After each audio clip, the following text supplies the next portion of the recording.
आस्था की डुबकी महाकुंभ 2025 में आपका स्वागत है। दुनिया का सबसे बड़ा धार्मिक सम्मेलन महाकुंभ 2025 में प्रयागराज की पवित्र भूमि पर आयोजित होने जा रहा है। तो फ्रेंड्स, अगर आप भी 2025 के महाकुंभ में आना चाहते हैं तो आपको इस वीडियो में महाकुंभ के बारे में पूरी जानकारी मिलेगी, जैसे कि आप कैसे आ सकते हैं, रहने की और खाने पीने की क्या सुविधा रहेगी, सस्ते में आप कहां पर रुक सकते हैं तथा टेंट बुकिंग कैसे कर सकते हैं और शाही स्नान की तिथियां कौन सी है और घूमने का कितना खर्चा आएगा। तो वीडियो पूरा देखिएगा ताकि आपसे कोई जानकारी मिस न हो।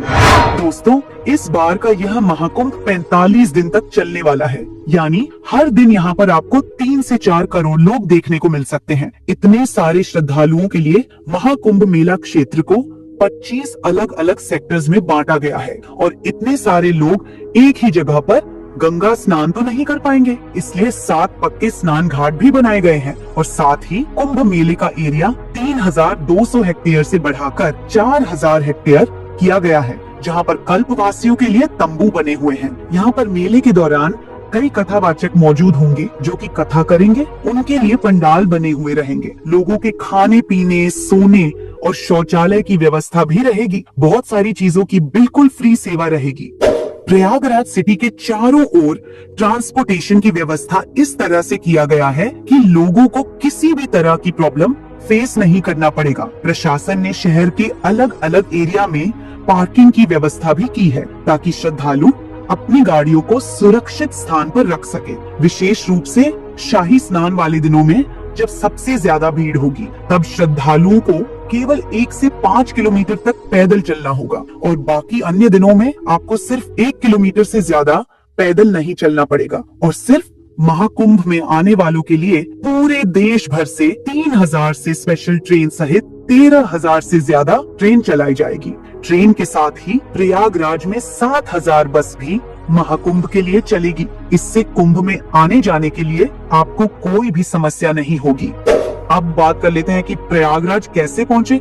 देखिए, प्रयागराज में काफी सारे रेलवे स्टेशन हैं, जैसे Prayagraj junction, Prayagraj Rambagh, Prayag Sangam, Naini junction, Prayag Chheoki junction, Daraganj, Subedarganj, Bamrauli, Phaphamau junction और जूसी। अगर आपके यहाँ से इन रेलवे स्टेशन तक ट्रेन आती है तो आप इनमें से कहीं पर भी आ सकते हैं, जो कि त्रिवेणी संगम से 7 से 8 किलोमीटर की दूरी पर ही है।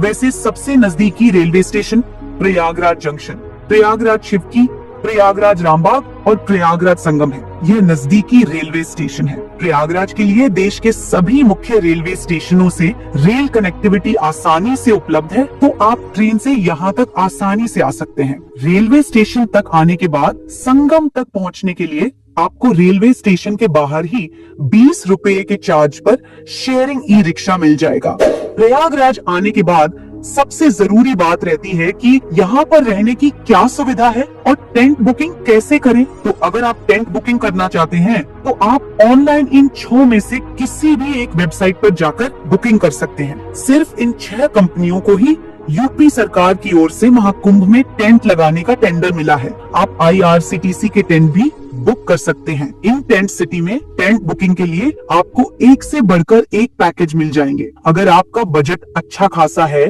तो आप कोई भी पैकेज सिलेक्ट कर सकते हैं, जिसमें आपको रेलवे स्टेशन से या एयरपोर्ट से पिकअप और ड्रॉप की सुविधा के साथ ही लंच डिनर तक की फैसिलिटी भी मिल जाती है।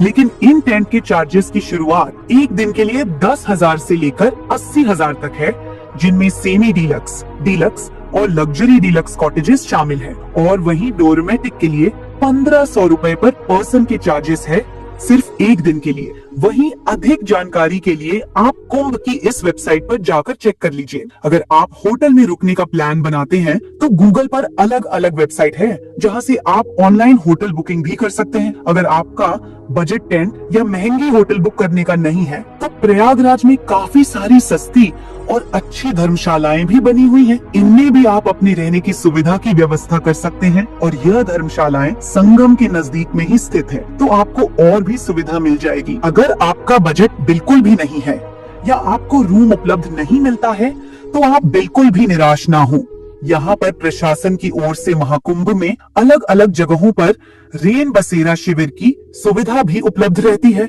जहाँ पर आप सिर्फ अपना आधार कार्ड दिखा करके बिल्कुल निशुल्क फ्री में आराम से रह सकते हैं। अगर आप मेला परिसर में टेंट में रहना चाहते हैं और कल्पवास करना चाहते हैं तो आप यहाँ डायरेक्ट पहुंचकर किसी पंडित से जिन्होंने यहाँ पे टेंट लगाया है उनसे बात कर सकते हैं, और जो भी अमाउंट वे मांगेंगे अगर आपके बजट में हो तो आप उस हिसाब से अपना व्यवस्था कर सकते हैं। बस आप कोशिश करें कि संगम के आसपास ही टेंट बुकिंग करें या होटल बुकिंग करें, और अगर त्रिवेणी संगम के पास आपकी टेंट बुकिंग नहीं हो पाती है, आप होटल सिर्फ रामबाग या रेलवे स्टेशन रोड पर ही लेना, क्योंकि जितनी भी टूरिस्ट प्लेसेस हैं वो सभी रामबाग से 2 से 4 किलोमीटर की दूरी पर ही मौजूद है, और यहाँ पर आपको सिर्फ 1000 से 2000 तक बढ़िया होटल मिल जाएगा। अब मेले की महत्वपूर्ण तिथियों की बात कर लेते हैं। पौष पूर्णिमा 13 जनवरी 2025 को पहला शाही स्नान शुरू होगा। अगले दिन मकर संक्रांति 14 जनवरी 2025 को होने वाला स्नान महाकुंभ का दूसरा प्रमुख शाही स्नान माना जाता है। फिर मौनी अमावस्या यानी 29 जनवरी 2025 को महाकुंभ का सबसे महत्वपूर्ण स्नान है। उसके बाद 3 फरवरी 2025 को स्नान होगा, यह बसंत पंचमी का दिन है। वहीं माघ पूर्णिमा 12 फरवरी 2025 के दिन संगम में स्नान करने पर व्यक्ति को जीवन में पूर्णता और शांति की प्राप्ति मिलने वाली है। लास्ट में महाशिवरात्रि का पर्व 26 फरवरी 2025 को होगा, और यह दिन भगवान शिव की आराधना के लिए बहुत ही महत्वपूर्ण माना जाता है, और इसी स्नान के साथ कुंभ का समापन भी हो जाएगा। एक बात का आप ध्यान रखें कि जब भी जिस दिन शाही स्नान होता है उससे एक दिन पहले सारे प्राइवेट और पब्लिक व्हीकल की एंट्री बंद हो जाती है। तो अगर आप शाही स्नान के पर्व पर कुंभ में आना चाहते हैं तो ध्यान रखिएगा कि आपको एटलीस्ट किसी भी एक शाही स्नान के दिन से 2 दिन पहले पहुंचना होगा। मान लीजिए अगर आप 14 जनवरी को स्नान करना चाहते हैं तो आप एटलीस्ट 12 जनवरी को मॉर्निंग में या आफ्टरनून तक यहाँ पर पहुंच जाएं, ताकि आप अपने व्हीकल से या पब्लिक व्हीकल से महाकुंभ मेला परिसर तक पहुंच सके। आपके दोस्त या रिश्तेदार महाकुंभ में जाना चाहते हैं तो उनको ये वीडियो शेयर कर सकते हैं। धन्यवाद।